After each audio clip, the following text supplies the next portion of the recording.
Hola a todos, soy Yadira Pimentel y quiero darles la bienvenida a Bienestar al Día. Este es el programa de salud del Hospital Metropolitano de Santiago. Hoy estaremos abordando un tema muy difícil pero absolutamente necesario. Y quiero compartir algunas cifras primero que salen del Centro Nacional de Estadísticas del país. Entre los años 2020 y 2024, cerca de 350,000 casos de violencia fueron registrados. Y de esa cantidad, el 77% corresponde a violencia de género o intrafamiliar. Cuando escuchamos la palabra violencia, nos vamos obviamente a lo que se ve, a los golpes, a los gritos, a las amenazas. Sin embargo, hay otro que es muy silencioso, hay otro tipo de violencia que es silenciosa y que maltrata la mente, el autoestima, la vida de las personas, y es el abuso psicológico.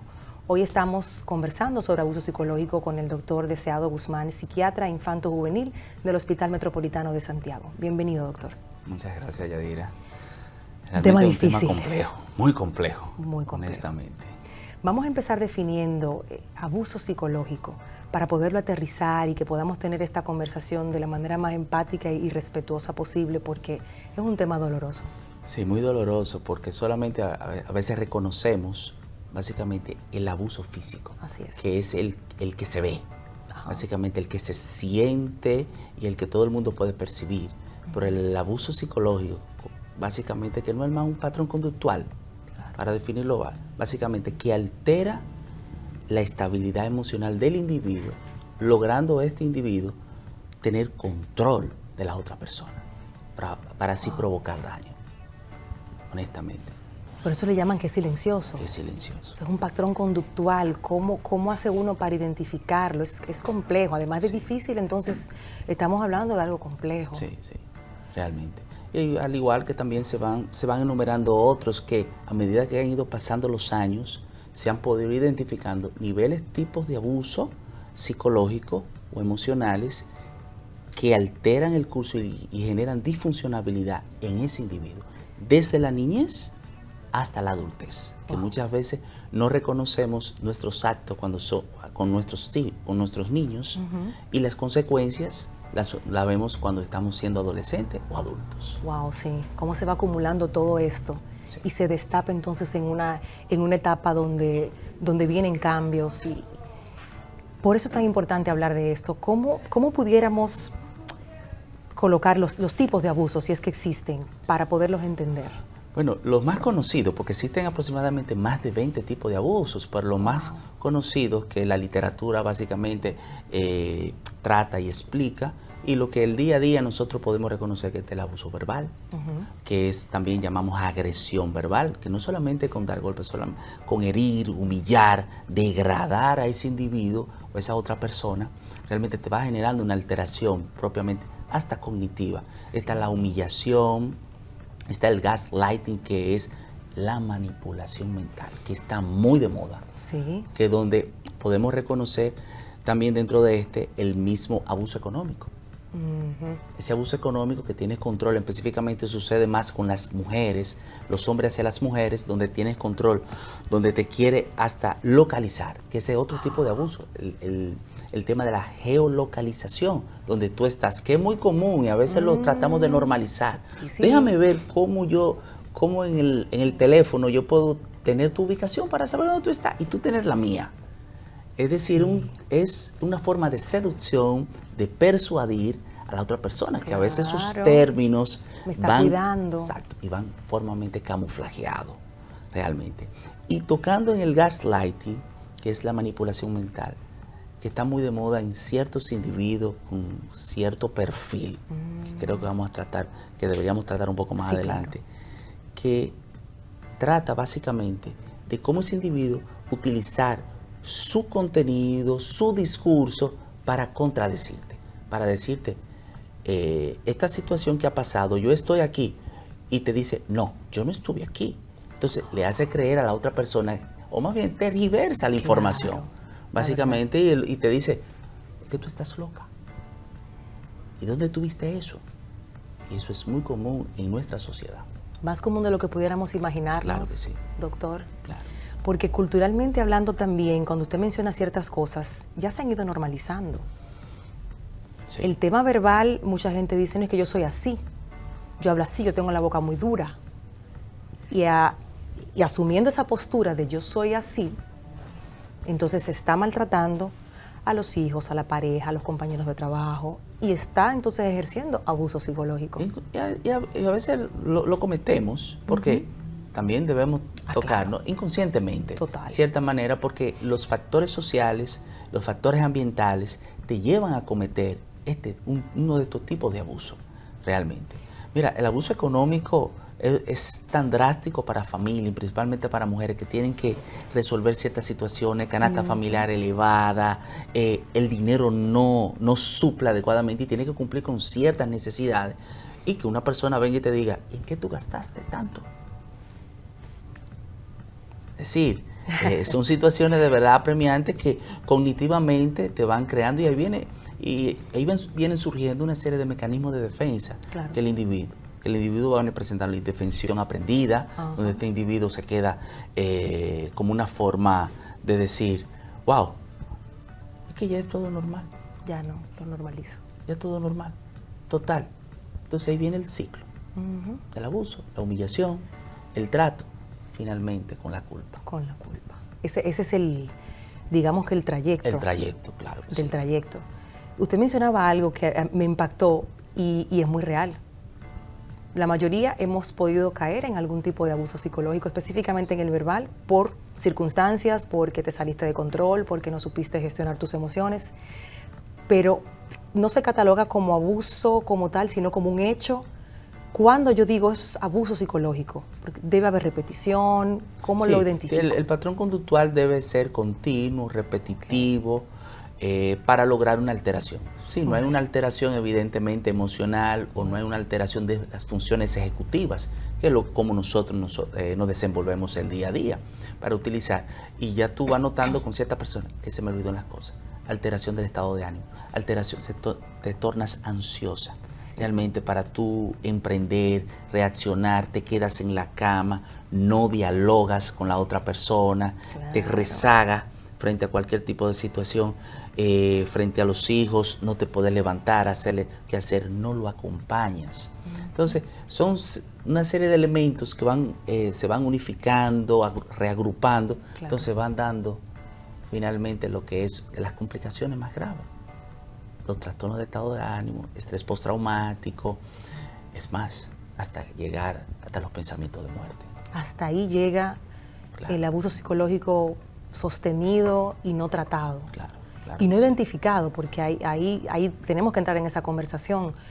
¿Hay alguna manera en la que las personas puedan detectar de forma temprana indicadores de que esta persona pudiera caer en ser un abusador psicológico o abusadora psicológica, por decirlo de alguna forma? Sí, hay factores que son determinantes para eso. Tenemos factores sociales, que está lo que el ambiente te provee, es decir, cuando un individuo no te deja hasta relacionarte con las otras personas, tú vas estudiando ya el perfil de esa persona, de ese individuo. Se comporta como narcisista, se comporta con ideas de grandiosidad, te limita, te aísla, una persona que está aislada, que no comparte ni con las familias. Cuidado. Porque te dice básicamente, las amigas tuyas te tienen en contra mía. Ay, esa frase típica. Tu familia no quiere saber de mí. Entonces ya te está generando una idea y tú vas notando, espérate. Muchas veces el abusado o la abusada no detecta eso. Porque va entrando en esa zona de confort directamente y dice, bueno, pero yo voy a estar bien, ahora estamos mal, ahorita yo voy a estar bien, ahorita me trae una flor, ahorita salimos a cenar, pero es parte del continuo del abuso, de lo que hace el abusador. Y también la interpretación que da quien es abusado, porque muchas veces los de afuera lo ven como control, quien está dentro de la situación lo interpreta como cuidado. Como que te está cuidando, ciertamente, como que te está protegiendo frente a ciertas adversidades, pero mentira, lo que quiere es que no te exponga socialmente para tener, porque a veces, años antes, 20, 30 años atrás, entendíamos que el celoso Era una persona que se amaba, preocupaba por ti. claro. Realmente que estaba muy pendiente, que eso era amor. Pero evidentemente es una falsedad. Es una falsedad. Doctor, ¿hay factores que pueden predisponer a una persona a tener ese tipo de actitudes, de querer retener al otro, de querer controlar al otro, de hacer todo eso que hemos explicado? ¿Existe? Sí, el perfil psicológico del abusador, como si tiene un predominio narcisista, con ideas megalománicas o de grandiosidad. Se cree superior a todas las personas que están a su alrededor, no debaten porque son tangentes, automáticamente es lo que ellos digan y se hace con esa autoridad dictatorial que generan. Segundo, tienen un comportamiento hasta antisocial. Antisocial, porque a veces entendemos antisocial que es el que te va a hacer, te va a matar. No. Antisocial es el que provoca el caos, no le gusta el orden, vive del desorden para lograr su cometido, básicamente. Sí. Son muchos detallitos.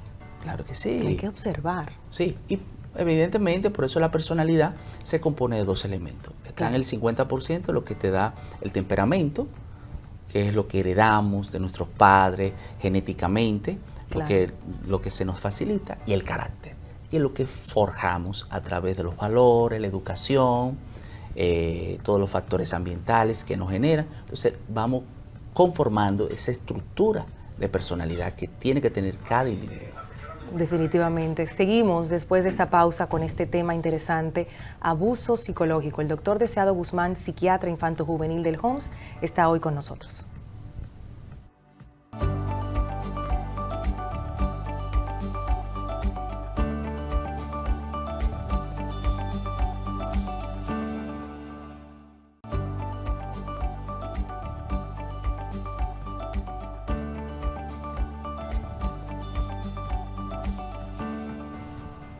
Una conversación necesaria que estamos teniendo hoy sobre abuso psicológico junto al doctor Deseado Guzmán, psiquiatra infanto-juvenil del Homs. Y quisiéramos saber, doctor, cómo influyen las experiencias tempranas en la infancia, los modelos parentales, para que una persona, 1, se pueda convertir en abusiva, 2, permita el abuso.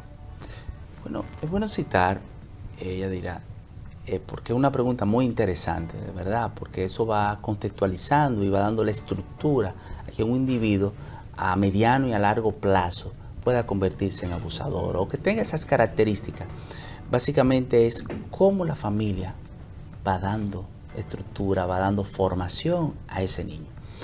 Recordemos que 40 años atrás el abuso era un secreto. El abuso sexual principalmente era un secreto en nuestras familias. Y podríamos decir, hay una estadística bastante elevada, no aquí tenemos, pero hay muchas, Jacobson y Gottman citan que de 10 mujeres habían 3 a 4 que eran abusadas. Y eso continuaba. Y eso hacía una réplica del ciclo en sus hijas, en sus nietas. Era increíble, esa familia estaba siempre marcada por eso. Y a veces poder comprender todo lo que tenía que ver con el eslabón del desarrollo de ese niño, desde experiencia temprana, porque te sentaban ¿a quién? Al niño en las piernas de abuelo. Así es. En la pierna de tío. Y el eslabón lo cita. ¿Quiénes son, por orden jerárquico, quiénes se convierten en abusadores? Principalmente. Primero papá, segundo abuelo, tercero padrastro, cuarto tío, quinto primo. Tristeza. Entonces, cuando nosotros vemos si no hay una familia que está bien estructurada para poder lograr que un niño, o más bien protegerlo de todo esto y estar muy claro, entonces vamos a tener consecuencias. Y eso va creando en el cerebro esas experiencias, van creando algo que se llama huellas némicas en el cerebro, que van creando una lesión importante, y los estudios están ahí bien descritos con eso, donde la amígdala son niños que se desarrollan con miedo, con ansiedad por separación, fobia, frente a fobias específicas, y fobia porque a veces creaban hasta mundo tergiversado con cosas que hacían. Esto es el cuco. El cuco. La serpiente.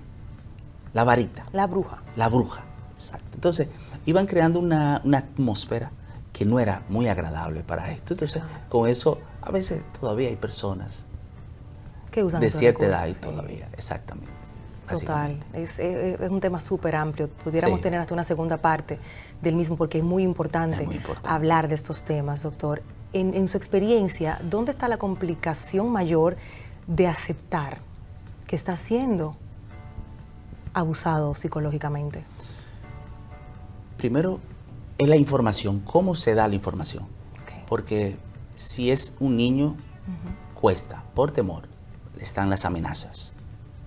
Que le voy a hacer daño a tu mamá, a tu papá o a alguien muy cercano que sepa.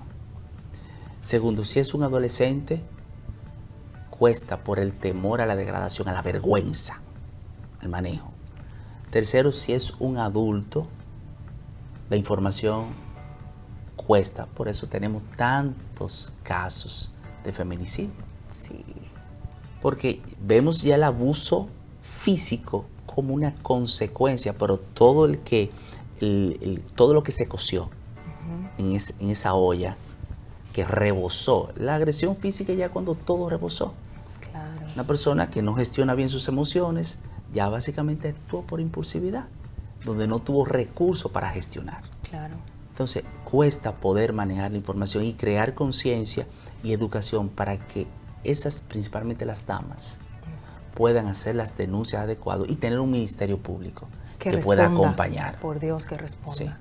¿Se podríamos decir entonces que en el abuso psicológico siempre hay abuso físico y que en esa cadena, en ese eslabón, en ese camino es lo último que ocurre o no siempre es así? No, no necesariamente. Porque a veces el físico, muchas veces, si no te llega a provocar un daño importante, pero a veces el emocional es más fuerte que el físico porque tú convives 24 horas con eso. Entonces, no necesariamente tiene que llegar al... Es una complicación, una consecuencia, básicamente, que deberíamos evitar, pero lamentablemente ocurre. Es así. ¿Cómo abordan ustedes en consulta esta situación de abuso psicológico? ¿Qué tratamientos hay? ¿Cómo hacen para que la persona pueda salir de ahí? El gold estándar, es decir, los esquemas básicos para poder primero es psicoterapia, dependiendo del tipo de complicación que surge, porque vamos a basarnos en la complicación. Si tenemos ansiedad, si tenemos depresión, si tenemos otro tipo de alteración importante, hay muchas técnicas de aceptación y compromiso, psicoterapia, terapia cognitivo-conductual, terapia de desensibilización, el MDR, es decir, hay muchos tipos dependiendo el individuo porque hay que individualizar. Claro, claro. Realmente ya hay casos que le cuesta porque hay complicaciones cognitivas, entonces ahí van los tratamientos farmacológicos en tales casos que tengan que llegar al médico. ¿Cuáles son esas consecuencias más comunes que usted ha podido observar, tanto a nivel físico como emocional, algún cambio cognitivo, lo hablábamos ahorita, que pudiéramos poner ejemplos claros aquí de esas consecuencias del abuso psicológico? La memoria. La memoria se altera básicamente, porque a veces entendemos que tú estás angustiada, tú estás preocupada, tienes temor, tienes pánico, pero cuando tú tienes que funcionar con algo, realmente que tú no tienes juicio para poder responder a las demandas del día a día, que se te olvidan las cosas, no puedes focalizar, no puedes prestar atención, no puedes mantener una atención sostenida en el tiempo para hacer tu labor, hacer la parte laboral o acompañar a la otra persona, hacer los quehaceres y te mantienes realmente. Hay un término muy común que utilizamos mucho en psiquiatría que es anedonia. Anedonia. Como es falta de generar placer por hacer las cosas, una autoestima totalmente destruida. Y ahí trabajar eso toma tiempo. Hablemos de eso, porque a veces estamos tan acostumbrados a hacer, me tomo esto y se me quita el dolor de cabeza, pero no estamos hablando de un dolor de cabeza. Estamos hablando de un dolor emocional, interno, que está constante, me imagino, en los pacientes que van, que lo acompañan, que viven con eso. Así mismo, yo siempre cito, mi consulta se lo cito a los familiares, a los pacientes, la única manera de poder comprender esto es tratar de colocarnos en el lugar del otro, ser empático con la situación, si no logramos esto, porque muchas personas, si no le toca la puerta de su casa, no lo comprenden. Es así. Entonces, se vuelven incrédulos a ciertas situaciones. Y esa persona lo que es, cuando tú tienes una persona cercana que debería estar acompañándote, lo que hace es que te juzga, Sí. Te maltrata. Encima porque a veces hasta el silencio maltrata. Wow. Porque te Poderoso. vuelves indiferente Claro. a la situación del otro, básicamente. Entonces, es como uno acompañar en el proceso, porque tarda tiempo. Hay una técnica muy, muy importante que los psicólogos utilizan, terapeutas, que es sobre el dolor. Cómo tú responder ese dolor que tú tienes contra esa otra persona, esa contratransferencia, esa Claro. transferencia de emociones. De verdad que muchas personas resguardan a un nivel y cuando llegan, Desbordados. claro, desbordados y a complicaciones graves, hasta la muerte. Saber acompañar. Me quedo con eso en esta última parte ya para despedir al doctor en este tema tan interesante del abuso psicológico. Si quiere decir algo más, tanto aquellos que pudieran estar identificando síntomas, situaciones, luego de escuchar esta conversación, y a los que están cerca también, ¿cómo apoyar? Denunciar. Tenemos que denunciar el abuso porque tenemos que parar el ciclo. Claro. Si no detenemos esto, lo vamos normalizando. Nuestros hijos lo van aprendiendo y todos vamos a convertirnos. Después queremos evitar con nuestros hijos complicaciones más tardías, pero eso fue lo que aprendieron. Eso fue lo que aprendieron a ver y lo normalizan. Claro que sí. Dios mío. Gracias doctor por acompañarnos hoy, por tener esta conversación como queríamos, de manera empática, respetuosa y necesaria sobre el abuso psicológico. El doctor Deseado Guzmán, psiquiatra infanto-juvenil, ha estado con nosotros hoy. Gracias. Gracias. Hacemos una pausa breve y retornamos con más de Bienestar al Día.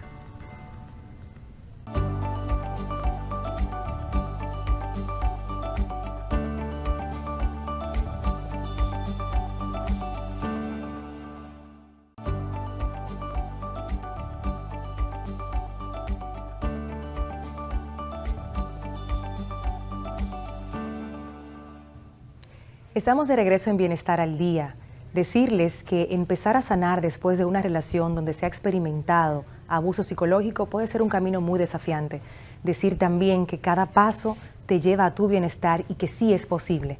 Vamos a ver este reportaje a cargo de nuestra compañera Carlin Cuevas con consejos para ti. Adelante. Después de terminar una relación abusiva, es normal sentirse desorientado y abrumado.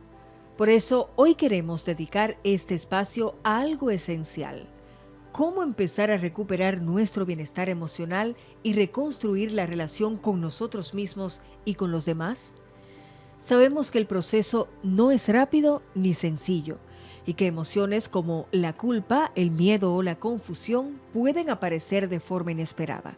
Sin embargo, en Bienestar al Día también sabemos que la recuperación sí es posible y que nadie debería enfrentarla sin apoyo.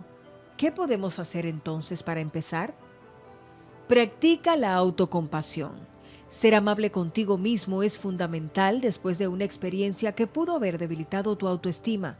Reconocer que el proceso de sanar lleva tiempo ayuda a reducir la presión interna y a validar tus emociones. Fija metas pequeñas y alcanzables. Establecer objetivos sencillos te permite experimentar pequeños logros que fortalezcan la confianza. Estos avances, aunque parezcan modestos, pueden ayudarte a reconstruir la sensación de eficacia personal. Crea rutinas que te den estructura. Después de una relación abusiva, muchas personas experimentan una sensación de caos interno o hipervigilancia.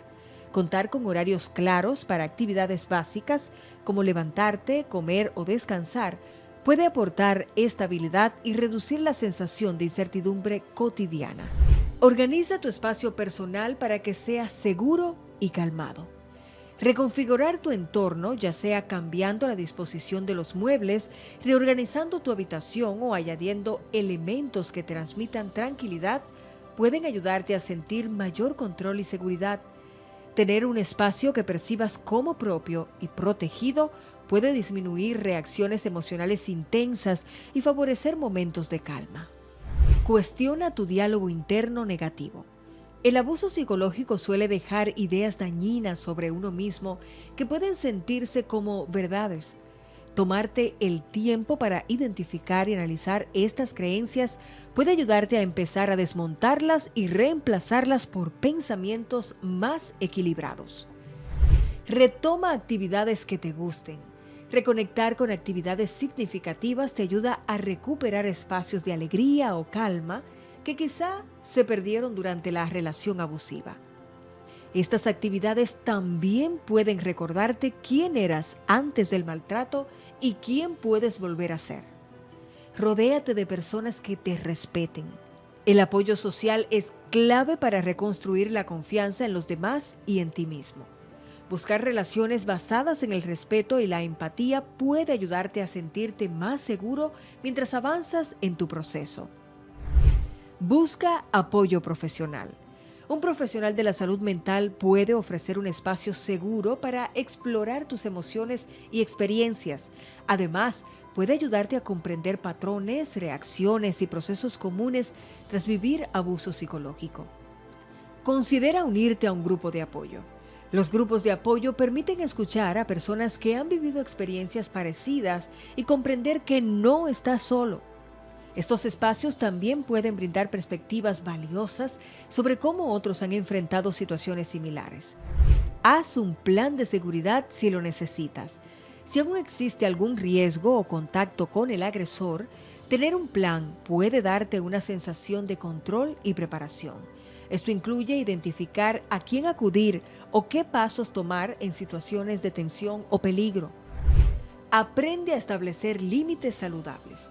Después del abuso es común tener dificultades para identificar y expresar límites saludables en tus relaciones. Practicar cómo comunicar tus necesidades y cómo poner límites en todos los tipos de relaciones que tengas ahora te ayudará a proteger tu bienestar en las relaciones futuras. Pon atención a tu salud física. El estrés prolongado del abuso psicológico puede afectar el cuerpo de diversas maneras, desde el sueño hasta la energía diaria. Prestar atención a cómo te sientes físicamente y acudir a profesionales de la salud cuando tengas inquietudes puede ayudarte a detectar y abordar cambios relacionados con el estrés. Además, incorporar rutinas que favorezcan la relajación, el movimiento y el descanso pueden contribuir a mejorar tu bienestar general. Infórmate sobre tus detonantes emocionales. Al dejar atrás una relación abusiva, muchas personas experimentan trastorno de estrés postraumático, lo cual trae reacciones intensas ante ciertos recuerdos, lugares o situaciones relacionadas con el abuso. Reconocer estos detonantes puede ayudarte a prepararte mejor y desarrollar estrategias para manejarlos de forma más tranquila y consciente. Reconecta con tus valores y decisiones propias. Recuperar tu autonomía implica volver a identificar las cosas que verdaderamente te importan y lo que deseas para ti. Empezar con decisiones pequeñas puede ayudarte a fortalecer el sentido de control sobre tu vida. Recuperarse del abuso psicológico es un proceso muy personal y a menudo lleno de desafíos. Requiere valentía, tiempo y en muchos casos acompañamiento de profesionales. Sin embargo, es importante recordar que la sanación es posible. Nunca olvides que mereces sanar y vivir una vida libre de maltrato y llena de seguridad, respeto y salud. Para Bienestar al Día, Carolyn Cuevas. Y es así como llegamos al final de Bienestar al Día por esta semana. Agradecer una vez más al doctor Deseado Guzmán, psiquiatra infanto-juvenil, por habernos acompañado y por haber traído este tema tan importante, tan urgente, abuso psicológico. Decirte a ti que si estás atravesando esta situación o si tienes a alguien cercano que lo padece, hay opciones, hay ayuda y en pantalla están. Gracias por la sintonía, nos encontramos la próxima semana en una nueva entrega de Bienestar al Día. Hasta pronto.